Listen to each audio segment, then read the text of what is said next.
Assalamualaikum warahmatullahi wabarakatuh. Welcome to Hyuyin Channel. Seperti biasa, Mimin akan menceritakan kisah kepahlawanan Chu Xingyun dalam anime Spirit Sword Sofrek. Selamat menyaksikan.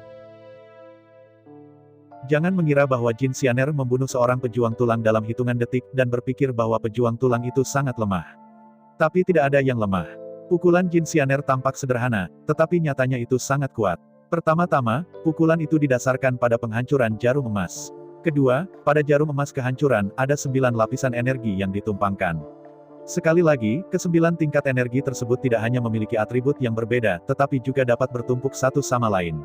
Akhirnya, ketika ke-9 kemampuan ditumpangkan bersama, mereka akan menambah kekuatan penghancuran. Kekuatan kehancuran yang terkandung dalam jarum kehancuran emas, di bawah dorongan kekuatan 9 kali lipat mengkhususkan diri dalam menghancurkan semua perisai energi. Kekuatan pemusnahan yang dibentuk oleh kombinasi energi 9 kali lipat dapat memusnahkan semua materi. Kekuatan kehancuran dan kekuatan pemusnahan keduanya adalah energi tertinggi. Perbedaannya adalah kehancuran ditujukan pada semua energi, dan pemusnahan sesuai dengan semua materi. Sederhananya, kekuatan penghancur adalah energi, kekuatan pemusnahan, yang memusnahkan adalah materi. Di bawah kombinasi keduanya, tidak ada yang tidak bisa dipecahkan. Jika bukan ini masalahnya, apakah Anda benar-benar berpikir bahwa prajurit kerangka dari alam suci yang mulia begitu mudah untuk dibunuh? Meskipun di permukaan, Jin Xianer tampaknya hanya pukulan biasa, pada kenyataannya, dia sudah mengeluarkan semua potensinya. Ini sudah menjadi pukulan terkuatnya. Kekuatan kehancuran dan kekuatan pemusnahan dikumpulkan bersama, dan kekuatannya begitu kuat sehingga benar-benar melawan langit.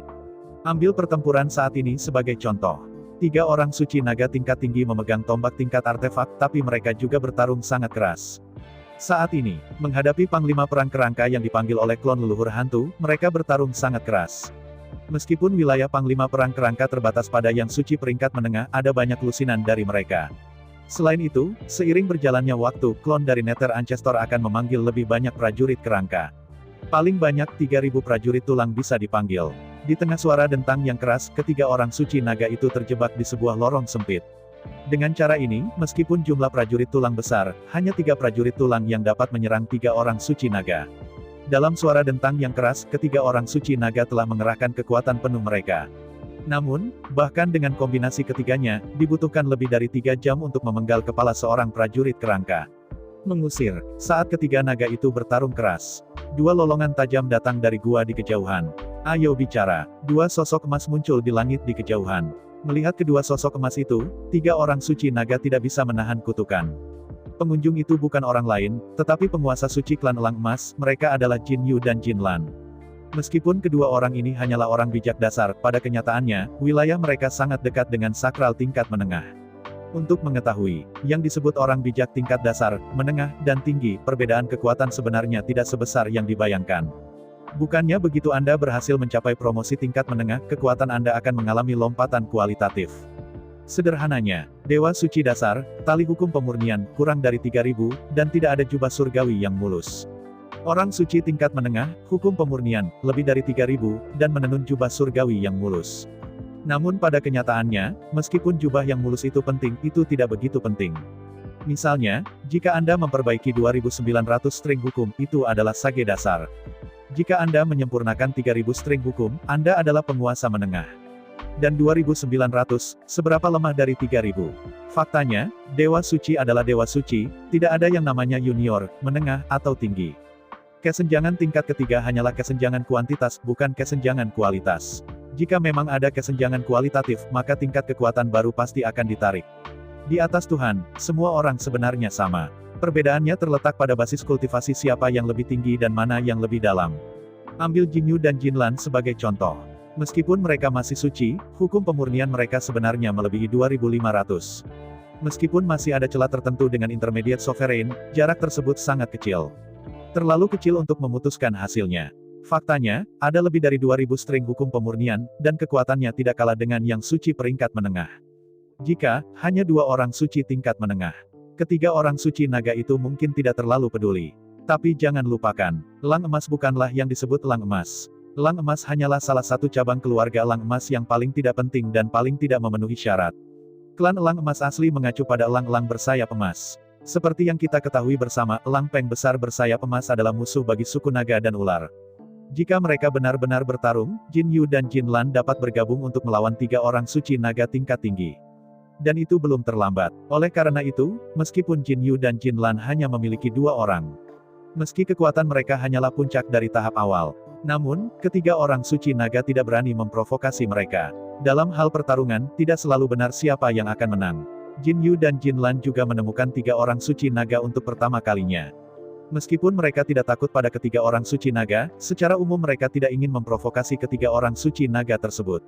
Medan perang runtuh urutan ke-20 masih didasarkan pada tema petualangan berburu harta karun. Pertarungan antara satu sama lain masih memungkinkan. Untuk bertarung, terkadang saatnya bertarung, tidak perlu bertarung di sini. Terlebih lagi, ketiga orang suci naga adalah orang suci tingkat tinggi.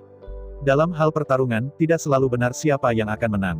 Yang paling penting adalah, Jin Lan dan Jin Yu sendiri tidak yakin untuk mengalahkan klon dari Old Ancestor Nether ini. Terlebih lagi, klon dari Nether Ancestor juga bisa memanggil banyak pejuang tulang. Oleh karena itu, setelah melihat 3 orang suci naga dari kejauhan, Jin Lan dan Jin Yu pergi jauh. Untuk membunuh klon leluhur hantu, setiap orang harus bergandengan tangan. Hanya dengan upaya bersama dapat dimungkinkan. Sebelum berhasil memenggal kepala klon leluhur hantu, tidak ada yang cukup bodoh untuk memulai perang saudara. Khusus untuk Jin Yu dan Jin Lan, fitur terbesar mereka adalah kecepatannya.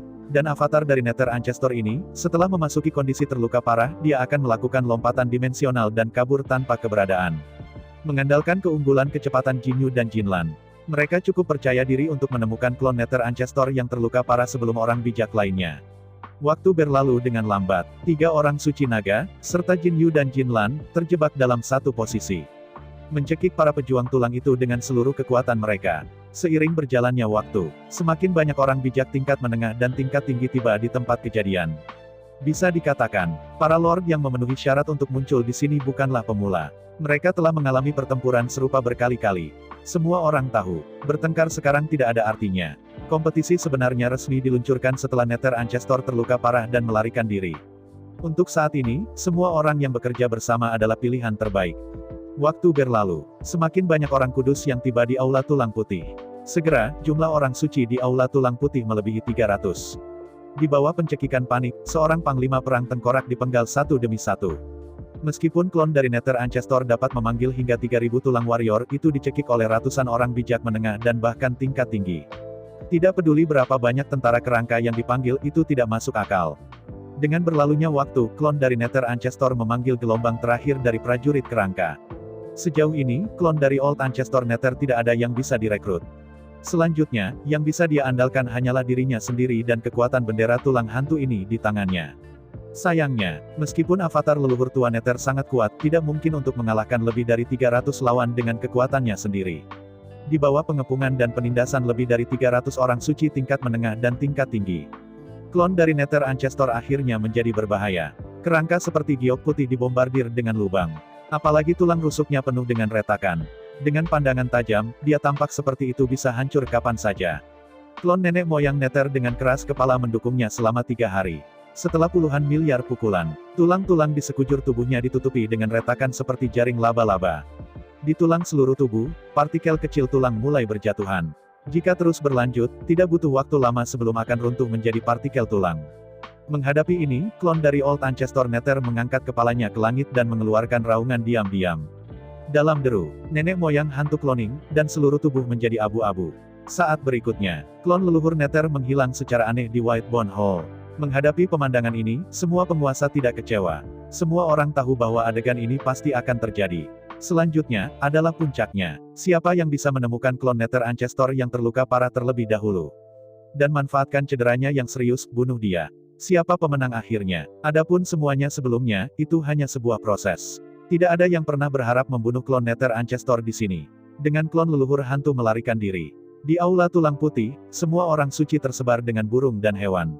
Mereka mengikuti lusinan lorong di sekitar Whitebone Hall, dan melompat ke segala arah. Gua tulang hantu ini mencakup area yang sangat luas. Tidak ada yang tahu di mana klon dari Old Ancestor Nether berlari. Oleh karena itu, setiap orang hanya dapat mengandalkan perasaannya sendiri untuk mencari arah. Semua yang mengikuti benar-benar semua keberuntungan. Belum lagi, bagaimana berbagai wali mencari jejak klon leluhur hantu. Sisi lain, Zhu Hengyu dan Jin Xianer tidur nyenyak. Suara keras terdengar dari luar tenda. Pada saat yang sama, seluruh bumi bergetar hebat. Dengan suara dan getaran yang begitu keras, Jin Xianer juga bangun untuk pertama kalinya. Tidak berani mengabaikan, keduanya bergegas keluar dari tenda untuk pertama kalinya. Hampir saat keduanya bergegas keluar dari tenda, seluruh tenda langsung difoto menjadi tumpukan sampah oleh sebuah benda. Setelah bergegas keluar dari tenda, Zhu Hengyu dan Jin Xianer bergegas keluar ribuan meter dengan kecepatan penuh, lalu menoleh dan melihat ke tenda. Ini tidak bagus. Sekilas, Zhu Hengyu dan Jin Xianer benar-benar tercengang. Tenda Zhu Hengyu dan Jin Xianer sebenarnya terjebak di tepi retakan di bumi. Membunuh bagian dalam dari celah bumi, di belakang prajurit tulang yang terjebak di celah tersebut. Keduanya mendirikan tenda di dekatnya dan beristirahat sampai sekarang. Tapi sekarang, di celah lebar bumi, muncullah seorang panglima perang kerangka besar. Saat ini, panglima perang kerangka besar, sebagian besar tubuhnya, ditelan oleh retakan di bumi. Hanya di atas bahu, terlihat di atas tanah. Tangan besar prajurit kerangka inilah yang menghancurkan tenda barusan. Pada jarak ribuan meter, Zhu Hengyu dan Jin Xianer menatap prajurit kerangka yang menakutkan itu dengan takjub. Tidak, ini bukan prajurit kerangka. Menurut catatan, meskipun sosok dari tengkorak panglima perang sangat besar, itu pasti tidak sebesar itu. Saat ini, pria besar ini, meski hanya kepalanya yang terlihat di atas permukaan. Tapi, hanya satu kepala yang tingginya ratusan meter. Sambil berpikir cepat, Zhu Hengyu dan Jin Xianer saling memandang tanpa sadar, lalu berteriak serempak, hantu leluhur. Melihat kerangka besar yang tingginya lebih dari 100 meter di tanah. Melihat lengan tulang putih besar, dia sedang menggaruk tanah dan mencoba untuk memanjat. Tiba-tiba, Zhu Hengyu dan Jin Xianer menjadi bersemangat. Klon leluhur hantu inilah yang ditutupi dengan berbagai bekas luka. Selain itu, tulang seperti giok putih ditutupi dengan retakan seperti jaring laba-laba. Jelas, klon leluhur hantu ini sudah terluka parah. Apa yang paling menggairahkan keduanya? Klon dari Nether Ancestor ini, secara kebetulan, terjebak di celah bumi. Jika tidak, Zhu Hengyu dan Jin Xianer, benar-benar mungkin bukan lawan orang besar ini. Bendera tulang Nether di tangan leluhur dunia bawah bisa menembakkan panah maut. Apalagi panah maut juga memiliki ciri-ciri penguncian otomatis dan pelacakan otomatis. Setelah ditembak oleh panah kematian, Zhu Hengyu benar-benar tak tertahankan. Karena mereka tidak memiliki hubungan yang mulus, Zhu Hengyu dan Jin Xianer tidak dapat menanggung panah kematian. Belum lagi panah kematian yang super kohesif. Mereka tidak bisa menahan bahkan asap mati yang keluar dari gua tulang putih Netherworld. Jika tidak, mereka tidak akan berada di posisi mereka saat ini. Saya katakan sebelumnya, karena Zhu Hengyu dan Jin Xianer, sudah terlambat untuk memasuki gua Baigu. Selain itu, untuk menyatukan tulang para prajurit kerangka, mereka harus mencari di setiap persimpangan jalan. Sebab, sampai saat ini pun lokasinya masih di dekat pintu masuk gua tulang putih. Jaraknya 18 juta mil dari White Bone Hall. Bahkan jika dia bergegas dengan kecepatan penuh, tidak ada waktu selama 3 atau 2 tahun untuk mencapai posisi White Bone Hall. Faktanya, bahkan jika promosi level tinggi tiba di White Bone Hall, itu akan memakan waktu lama. Jangan berpikir bahwa itu pasti hal yang baik untuk klon Nether Ancestor yang terluka parah untuk terbang di depan Anda. Jika klon Nether Ancestor bisa bergerak bebas dan menyerang dengan bebas. Ini bukan sumber berkah, tapi bencana.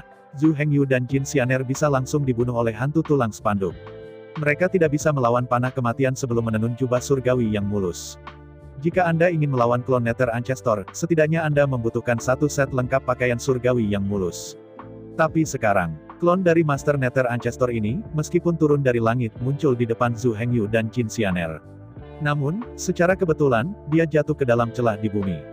Seluruh tubuh terjebak di celah, hanya kepala besar yang terlihat. Lebih kebetulan, klon Nether Ancestor, lengan kanan yang memegang bendera tulang Nether, juga tertancap. Bersama dengan Netherbone Banner, mereka terjebak di celah-celah bumi. Hanya satu kepala dan satu lengan kiri yang bisa bergerak. Dihadapkan pada kesempatan yang begitu bagus, bisakah Zhu Hengyu dan Jin Xianer melewatkannya? Setelah saling memandang, Zhu Hengyu dan Jin Xianer melompat keluar dengan penuh semangat. Karena klon dari leluhur Nether, ada lengan kiri yang bisa bergerak. Karena itu, Zhu Hengyu dan Jin Xianer tidak berani terlalu dekat dengannya. Hanya bisa melancarkan serangan jarak jauh dengan jarak ratusan meter. Ditangguhkan di udara, Zhu Hengyu mengubah bentuk asli elang emas. Di bawah desakan Zhu Hengyu, 3.000 pedang bulu melesat meledak ke arah leluhur dunia bawah seperti badai. Pada waktu bersamaan, Jin Xianer digantung di udara, dan juga berubah menjadi bentuk aslinya. Di antara mulut, cahaya keemasan keluar. Di antara siulan kekerasan, serangan Jin Xianer diluncurkan lebih dulu. Pada saat yang sama Zhu Hengyu mengumpulkan 3.000 pedang bulu. Serangan Jin Xianer sudah terlontar dari mulutnya. Setelah suara pecah yang tajam, cahaya keemasan meledak di kepala avatar leluhur Nether. Bilang ia. Di tengah 9 raungan tumpul, tengkorak kerangka besar nenek moyang Nether bergetar lagi dan lagi. Namun, 9 lari yang bisa membunuh prajurit tulang dalam sedetik tidak menyebabkan terlalu banyak kerusakan kali ini. Bahkan kekuatan pemusnahan yang dipadatkan oleh energi 9 lapisan hanya meninggalkan jejak yang dapat diabaikan pada tengkorak klon leluhur hantu. Menghadapi adegan ini, Zhu Hengyu dan Jin Xianer mengertakkan gigi. Mereka tidak perlu memikirkan dan ragu-ragu. Tidak ada cara lain selain menyerang dengan kekuatan penuh. Waktu berlalu, Zhu Hengyu mendesak 3.000 pedang bulu, dan meluncurkan dampak hujan pedang seperti badai pada klon leluhur hantu. Dan Jin Xianer terus-menerus menyemprotkan jarum emas kehancuran. Setiap pukulan adalah serangan gabungan dengan kekuatan penghancur dan kekuatan pemusnahan. Waktu berlalu. Pada waktu bersamaan, Jin Yu, Jin Lan, dan orang suci dari semua ras semuanya berlari kencang di gua tulang dengan kecepatan penuh. Tidak ada yang tahu di mana tepatnya posisi klon Nether Ancestor saat ini. Satu-satunya hal yang dapat ditentukan adalah bahwa klon Nether Ancestor tidak akan pernah meninggalkan gua Netherbone. Jika tidak, semuanya tidak diketahui. Waktu berlalu dengan cepat. Suatu hari, 2 hari, 3 hari. 1 bulan, 2 bulan, 3 bulan. Akhirnya, lebih dari 3 bulan, lebih dari 100 hari kemudian. Seluruh tengkorak dan lubang tulang bergetar hebat. Badai jiwa yang mengamuk melanda dalam sekejap. Merasakan badai jiwa ini, semua orang suci tercengang. Ini bukan pertama kalinya semua orang memasuki gua Netherbone. Ini bukan pertama kalinya klon leluhur diburu. Semua orang tahu, badai jiwa ini meletus tepat sebelum klon leluhur hantu itu mati. Menghadapi ini, semua orang tiba-tiba menghela nafas. Dalam suara desahan, berbagai pendeta suci menoleh satu demi satu dan bergegas menuju pintu masuk gua tulang Netherworld. Sejak klon leluhur hantu telah dipenggal, jadi tidak masuk akal untuk tetap di sini sekarang. 9 juta prajurit kerangka semuanya telah dibantai. 3.000 tentara kerangka juga dicekik oleh semua orang. Sekarang bahkan klon Nether Ancestor telah dipenggal. Teruslah bertahan, dan tidak akan ada keuntungan. Karena tidak ada harta karun untuk dijelajahi di sini, siapa yang akan terus tinggal? Meskipun saya merindukan bayinya, semua orang sangat menyesal. Tetapi apa yang saya lewatkan telah terlewatkan, dan tidak peduli seberapa banyak saya menghela nafas, itu tidak akan membantu. Hanya pergi secepat mungkin dan mencari peluang baru adalah cara terbaik untuk menebus kerugian. Belum lagi, bagaimana berbagai dewa pergi. Sisi lain, Zhu Hengyu dan Jin Xianer merosot di tanah dengan lelah. Dalam 100 hari terakhir, keduanya tidak pernah istirahat sama sekali. Dalam 100 hari terakhir, Zhu Hengyu mengendalikan 3.000 pedang bulu dan meluncurkan lebih dari 3 triliun serangan terhadap klon Master Nether. Kerusakan total ditumpangkan, dan itu bisa memotong gunung tinggi menjadi tanah datar.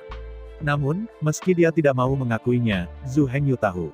Dalam 100 hari terakhir, jumlah total kerusakan yang dia sebabkan ditambahkan bersama, dan tidak ada 1% pun dari Jin Xianer.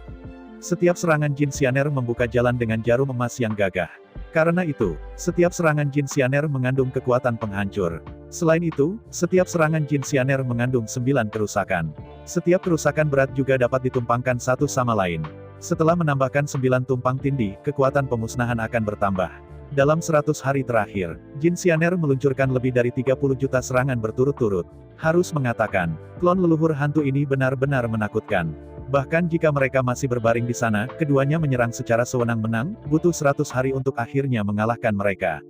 Saat leluhur hantu muncul di depan Zhu Hengyu dan Jin Xianer, dia sudah dalam keadaan 4 luka parah. Seperti kata pepatah, dia sedang sekarat. Sebelum sampai di sini, di Aula Tulang, klon leluhur hantu, di bawah pengepungan ribuan orang suci, bertahan selama 3 hari 3 malam. Bertahan puluhan miliar pukulan. Ketika mereka muncul di depan keduanya, klon leluhur hantu hanya memiliki 1 nafas tersisa. Dengan nafas ini, mereka berdua menghabiskan lebih dari 100 hari. Jika itu adalah klon dari leluhur Netherworld di masa kejayaannya, Zhu Hengyu dan Jin Xianer tidak akan pernah membunuh mereka selama sisa hidup mereka. Di samping itu, klon leluhur hantu, dimungkinkan untuk membunuh keduanya sepenuhnya dalam beberapa napas. Setelah nafas panjang, Zhu Hengyu berdiri untuk pertama kalinya, mulai membersihkan medan perang dan mengumpulkan harta rampasan. Saat klon leluhur hantu dipenggal, tulang klon nenek moyang hantu besar itu telah benar-benar hancur. Tulang klon Nether Ancestor yang besar dan tak tertandingi hancur berkeping-keping. Relik tulang itu dikumpulkan ke dalam ruang dimensi oleh Zhu Hengyu sejak klon Nether Ancestor jatuh. Jika tidak, miliaran tulang peninggalan ini, saya khawatir mereka sudah lama jatuh ke jurang dan menghilang. Tapi, selain peninggalan tulang, masih ada piala lainnya. Yang pertama lebih dari 10.000 kristal jiwa. Selanjutnya adalah sepotong baju besi Nether yang tersisa setelah klon leluhur hantu runtuh. Sekali lagi, itu dipegang di tangan avatar leluhur Nether, dan bendera tulang Nether juga tertinggal. Akhirnya, tanggung jawab adalah rangkaian hukum yang hijau zamrud dan halus. Zhu Hengyu telah melihat serangkaian hukum serupa. Bahkan Zhu Hengyu memiliki serangkaian hukum seperti itu saat ini. Betul, warna hijau zamrud dari tali hukum ini persis seperti tali hukum dengan fungsi pengunci dan pelacakan otomatis. 4 piala diambil dan ditempatkan di depan mereka. Zhu Hengyu tersenyum dan memandang Jin Xianer dan berkata, "Ayo, sekarang mari kita mulai membagi rampasan." Jin Xianer tiba-tiba menggelengkan kepalanya tanpa daya. Melihat Jintai tanpa daya, Jin Xianer berkata, "Bagaimana ini disebut membagi rampasan? Apakah ini disebut membagikan rampasan?" Yang ini, Zhu Hengyu juga sedikit terdiam saat mendengar kata-kata Jin Xianer. Dari sudut pandang tertentu, ini hanya berbagi rampasan. Bagaimanapun, klon leluhur hantu ini adalah tujuan orang lain. Zhu Hengyu dan Jin Xianer hanya berhasil memenggal kepala hantu leluhur karena lebih beruntung. Apa ini bukan untuk membagi rampasan? Untungnya, Zhu Hengyu tahu yang sebenarnya. Itu tidak masuk akal dengan wanita. Ketika pria dan wanita rukun, nalar sangatlah tidak penting. Pria dan wanita rukun, tidak rasional tapi cinta. Jika tidak, itu akan sangat buruk. Siapa yang benar dan siapa yang salah sebenarnya tidak terlalu penting. Kebahagiaan dan kebahagiaan adalah yang paling penting. Karena itu, meskipun dia tidak setuju dengan Jin Xianer di dalam hatinya, Zhu Hengyu tidak menjelaskan banyak. Sebaliknya, sambil tersenyum, dia membagi kristal jiwa menjadi 2 tumpukan. Di antara mereka, tumpukan yang sedikit lebih besar didorong ke Jin Xianer. Tim yang sedikit lebih kecil dibiarkan sendiri. Setelah itu, Zhu Hengyu mengambil string hukum zamrud dan menyerahkannya kepada Jin Xianer.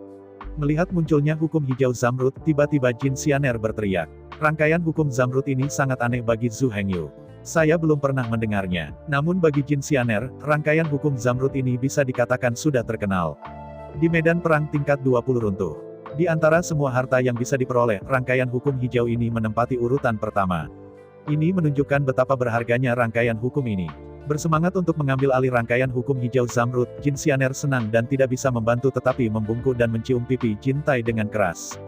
Dengan rangkaian hukum ini, serangan jarak jauh Jin Xianer tidak akan pernah gagal lagi.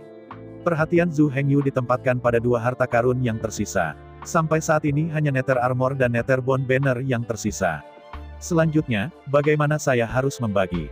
Melihat 2 piala di tanah, ketika Zhu Hengyu hendak berbicara, Jin Xianer menggelengkan kepalanya dengan datar. Dengan gembira menggenggam tali hukum hijau zamrud di tangannya, Jin Xianer membuka mulut dan berkata, "Saya akan menerima tali hukum gembok ini begitu saja. Sedangkan untuk berbicara, Nether Armor dan Nether Bone Banner ini adalah milikmu." Zhu Hengyu kaget saat mendengar kata-kata Jin Xianer. Dalam pandangan Zhu Hengyu, rangkaian hukum dengan kemampuan mengunci ini sebenarnya tidak penting sama sekali. Bagaimanapun, Zhu Hengyu sudah memilikinya. Adapun kristal jiwa itu, keduanya terbagi rata. Di mata Zhu Hengyu, kedua harta itu sebenarnya yang paling berharga. Di antara mereka, bendera tulang Nether adalah senjata ajaib. Dan Nether Armor itu dianggap sebagai senjata ajaib. Namun, ini bukanlah senjata sihir dan senjata ajaib biasa. Bendera tulang hantu ini adalah senjata ajaib tingkat tertinggi. Dan Nether Armor itu jelas merupakan senjata suci. Namun, ini hanya pendapat Zhu Hengyu. Dari sudut pandang Jin Xianer, sama sekali tidak seperti itu. Tali hukum hijau zamrud disebut string hukum kunci oleh semua orang. Dengan rangkaian hukum ini, Anda tidak perlu khawatir serangan jarak jauh Anda akan gagal. Jangan mengira metode penguncian ini mudah didapat. Metode kunci ini adalah harta karun pertama di medan perang runtuh tingkat 20. Hanya di sini ada kemungkinan yang sangat rendah untuk mendapatkan hukum penguncian. Kelangkaan itu di luar imajinasi orang biasa. Secara khusus, bahkan orang suci tingkat tinggi memiliki tidak lebih dari 1/10 dari orang-orang yang memiliki ikatan. Dengan kata lain, metode penguncian ini adalah harta dari para pendeta suci tingkat tinggi yang semuanya didambakan. Berbicara secara relatif, yang disebut harta karun dan artefak semuanya tersedia. Dan metode penguncian ini adalah sesuatu yang dapat Anda temui tetapi tidak dapat diminta. Akan sangat rakus jika, setelah menerima string kunci, Anda harus membagi artefak dan harta karun. Alasan mengapa orang bijak dari semua lapisan masyarakat berkumpul di medan perang runtuh tingkat 20 ini. Tujuan terbesarnya adalah memiliki kuncinya sendiri. Jangan berpikir bahwa Zhu Hengyu menderita. Faktanya, Jin Xianer yang benar-benar menderita. Metode penguncian Zhu Hengyu dipadatkan ketika Jin Xianer membunuh monster landak. Itu seharusnya menjadi rampasan Jin Xianer. Kali ini, meskipun klon leluhur hantu dibunuh oleh keduanya bersama-sama, 99% kerusakannya dihasilkan oleh Jin Xianer. Bahkan pukulan terakhir dilakukan oleh Jin Xianer. Meski Zhu Hengyu tidak bermalas-malasan, nyatanya ia hanya membantu klon Nether Ancestor untuk mengikis kuasa. Jika Jin Xianer tidak ada di sini, Belum lagi apakah Zhu Hengyu memiliki kemampuan untuk membunuh klon dari Nether Ancestor. Bahkan jika itu bisa membunuh, itu tidak akan pernah mungkin untuk menyingkat metode kunci. Adapun Nether Armor dan Nether Bone Banner, bahkan lebih sulit untuk memikirkannya. Apakah harta karun dan artefak benar-benar barang biasa-biasa saja yang bisa dilihat di mana-mana? Tidak tertarik melihat Jin Xianer. Zhu Hengyu tidak berpura-pura menjadi penolakan. Nether Armor dan Nether Bone Banner sangat penting bagi Zhu Hengyu. Oleh karena itu, Zhu Hengyu menyingkirkan Nether Armor dan Nether Bone Banner hanya setelah beberapa saat mengumbar. Meskipun Zhu Hengyu kaya, tapi jujur saja, tidak ada harta karun dan artefak di tubuhnya. Terutama di sisi tubuh Dharma Elang Emas pada dasarnya dengan tangan kosong. Sekarang dia memiliki Nether Armor dan Nether Bone Banner, bagaimana Zhu Hengyu tidak bisa langsung dilengkapi? Segera, Zhu Hengyu melengkapi Nether Armor. Peralatan di sini tidak dimaksudkan untuk dipakai. Nether Armor sama sekali tidak disempurnakan dari bahan yang diperoleh. Sebenarnya, Nether Armor sebenarnya adalah armor energi. Ada alasan mengapa kita harus berbicara tentang perlengkapan daripada keausan. Nether Armor ini tidak dikenakan pada daging. Itu adalah baju perang yang dikenakan pada jiwa. Perlu disebutkan bahwa, Nether Armor yang dipadatkan kali ini bukanlah Nether Armor. Armor Nether mengacu pada pelindung tubuh bagian atas di baju besi. Nether Armor adalah pelindung seluruh tubuh satu bagian. Termasuk mahkota, baju besi, dan sepasang sepatu bot. Meskipun hanya ada 3 bagian dari seluruh Nether Armor, itu sudah cukup untuk menutupi seluruh tubuh pertarungan. Di antaranya, mahkotanya masih agak pendek dan tidak bisa menutupi seluruh kepala. Namun, Nether Armor sangat panjang, dan jatuh di bawah lutut. Dan sepasang sepatu bot itu adalah sepatu bot tinggi. Bagian atas sepatu bot itu terendam di dalam armor Nether. Tambahan, Nether Armor bukanlah baju besi baja, tapi baju besi pertempuran padat energi yang mirip dengan baju besi kain. Seluruh rangkaian Nether Armor berwarna abu-abu perak. Seluruh rangkaian Nether Armor sebenarnya adalah satu set jubah Nether Warlock. Itu bukan baju besi yang dipakai oleh Panglima Perang. Namun, dalam hal kekuatan pertahanan saja, masih ada kemenangan. Mahkota, jubah, dan sepasang sepatu bot. 3 bagian peralatan dipasang pada jiwa, diringkas menjadi jubah bawah yang mematikan. Dengan seluruh rangkaian Nether Armor dipasang pada jiwa. Pada saat berikutnya, di luar tubuh badan hukum Elang Emas, satu set Nether Armor muncul. Bentuk dan pola dari armor ini sama persis dengan armor Nether pada jiwa. Adapun kekuatan pertahanannya, tidak perlu ada keraguan sedikit pun. Alasan mengapa artefak adalah karena itu bisa meledakkan kekuatan dewa. Nether Armor, pertahanan luar biasa. Kekuatan destruktif dari Nether Bone Banner sangat menakjubkan. Bahkan Tuhan, dia pasti tidak berani meremehkan. Setelah membagi rampasan, keduanya sangat senang. Saya pikir saya telah memperoleh panen yang paling mulia. Awalnya, sejauh ini mereka sudah bisa keluar dari lubang tulang. Namun, 9 avatar Jin Xianer masih menyatukan kerangka mereka dengan kecepatan penuh. Oleh karena itu, untuk saat ini, keduanya tidak bisa pergi. Dalam beberapa bulan berikutnya, Zhu Hengyu dan Jin Xianer mulai berlatih retret. Ada lebih dari 10.000 kristal hantu, dan keduanya dibagi menjadi 5 atau 6.000. Peran kristal jiwa adalah untuk memperkuat jiwa dan jiwa. Setiap kali mereka menyerap kristal jiwa, jiwa keduanya akan tumbuh pesat. Kekuatan jiwa secara alami lebih kuat. Zhu Hengyu memberikan kristal jiwa hantu Jin Xianer dalam jumlah yang relatif besar. Oleh karena itu, Zhu Hengyu mengambil langkah pertama dan menyerap semua kristal hantu. Dan Jin Xianer, masih ada 1 atau 2.000 kristal hantu yang belum terserap. Untungnya, Zhu Hengyu tidak akan melakukan apa-apa. Setelah pertempuran ini, Zhu Hengyu menemukan banyak masalah. Dalam pertempuran ini, peran Zhu Hengyu terlalu kecil. Bahkan di hadapan klon Nether Ancestor yang terluka parah, Zhu Hengyu telah sibuk selama lebih dari 100 hari tanpa menyebabkan banyak kerusakan. Meskipun Zhu Hengyu memiliki 3.000 pedang bulu, Anda harus tahu. Yang disebut pedang 3.000 bulu ini tidak lain adalah bulu dari Golden Eagle Demon Saint, klon. Jin Yu tidak memiliki banyak sumber daya sama sekali untuk memperbaiki 3.000 pedang bulu klon.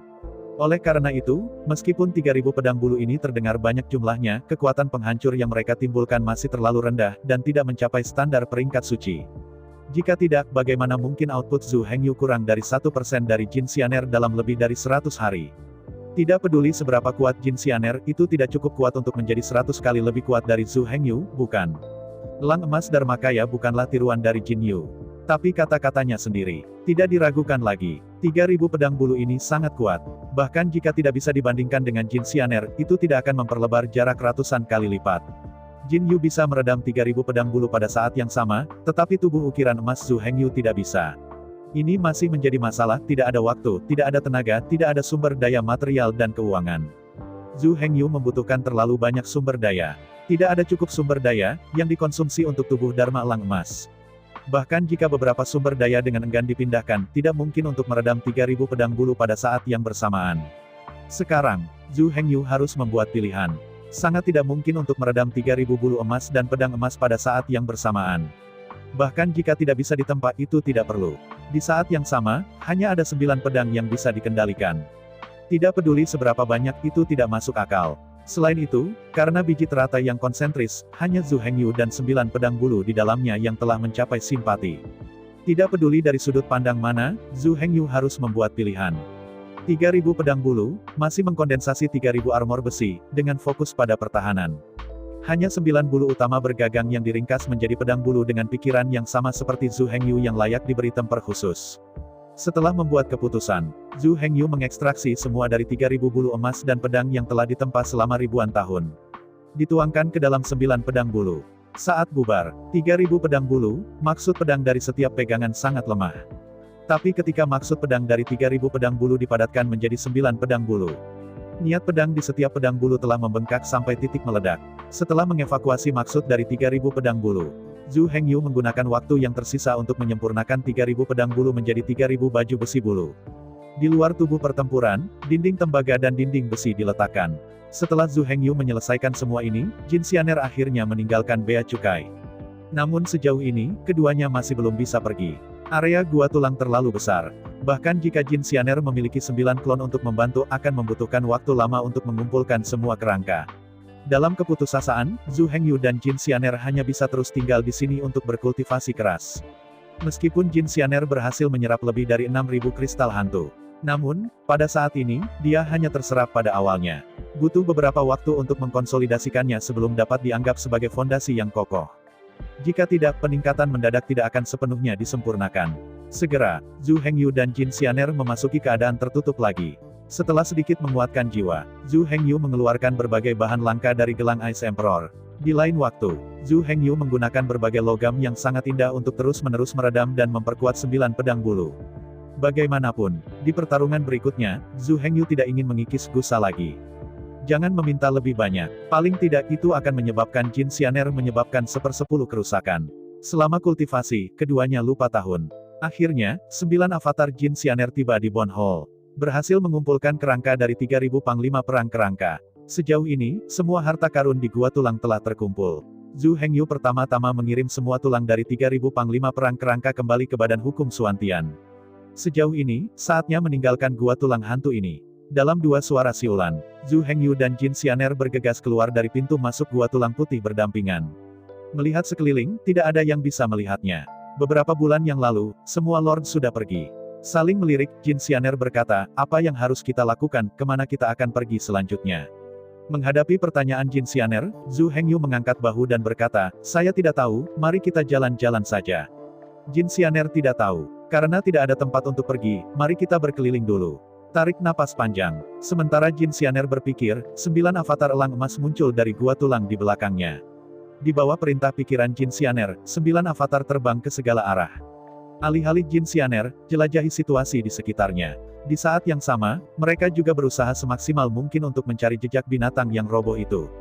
Adapun Jin Xianer dan Jin Tai, mereka terbang berdampingan sepanjang jalan.